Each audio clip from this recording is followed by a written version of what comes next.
The story of Ontario's youngest ever cabinet minister is absolutely wild. Let's take a look at this article written by Steve Paikin for TVO. Dennis Timbrell was elected at the age of 24 and became the youngest ever cabinet minister in Ontario at the age of 27. And of course, he was made the minister responsible for youth. He later went on to become one of the longest serving health ministers in Ontario history. With those successes under his belt, at the age of 38, he decided to run for the leadership of the Conservative Party, which at that point had been in power in Ontario for almost 40 years straight. And his main opponent in this race was Frank Miller. And Miller wasn't actually convinced that he could beat Timbrell in a fair race, so he did something really, really gross. He actively went out of his way to make sure that some of his own delegates didn't vote for him in the second round and instead voted for Larry Grossman. Why would he go out of his way to make sure that his own supporters voted for somebody else in one of the rounds? It was because that he didn't think he had a chance of beating Timbrell, but he thought he could beat Grossman. And why is that? Because Frank Miller knew at the time that many conservative delegates would have been unwilling to vote for a Jewish leader. Yep.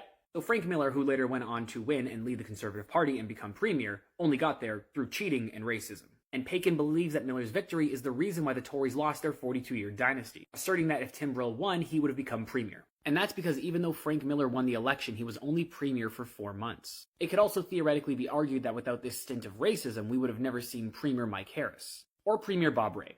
Yeah, a lot might have been different, for better or for worse. But from his article, I believe that Steve Paikin is insinuating that things probably would have been better, and maybe a little less racist.